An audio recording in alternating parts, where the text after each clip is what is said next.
السلام علیکم everyone. شما در یک ویدیوی دیگه خوش آمدید میگم. انشالله که جور باشین، سلامت باشین در هر جایی که هستین. امروز ما یک آسان طریقه چکن کراهی کچم شیرنم. تا آخر ویدیو که دزمه باشین.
نان از مم شده آماده دیگه. مم نان نوشیان کدی جایشم خالی.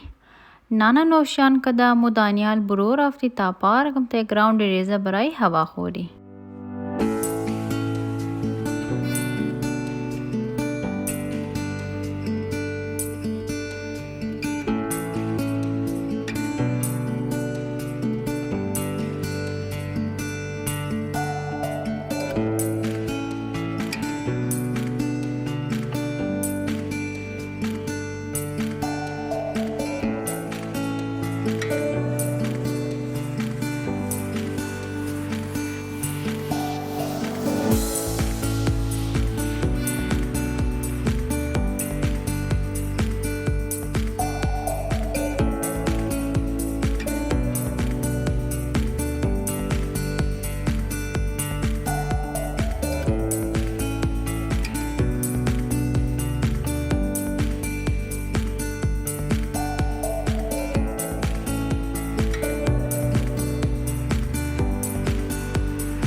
تبالیم برفسته اور د پارکم کس نبود.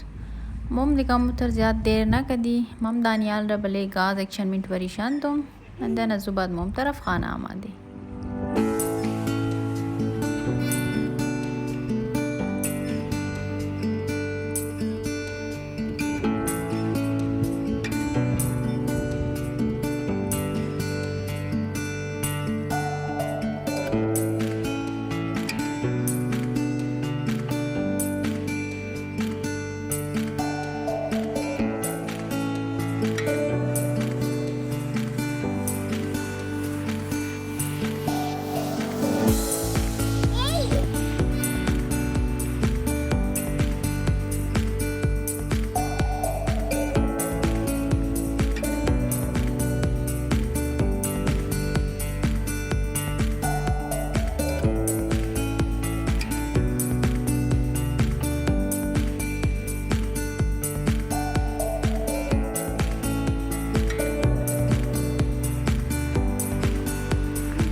هوام دیگه یخ شده، چرکی آور شده، کم کم برفم شروع کرد.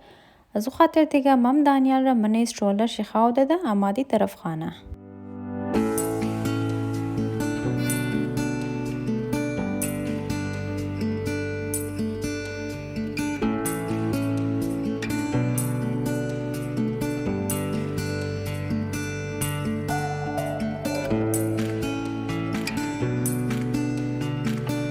مام نزدیک خانه شده دیگه که برفم تیز شروع کرد.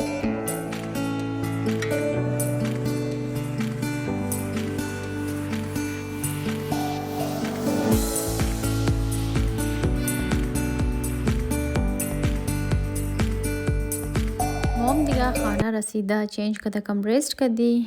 از بعد دیگه مام طرف کیچن رفتم برای ظرفاش شدم.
کار از مام شده ختم دیگه. بس مام بدر شدم ده برو ده بالکنی، برو رو توخ کدم که تقریبا تمام جای واپس سفید شده دیگه. اینی هم از ده بهار از ما.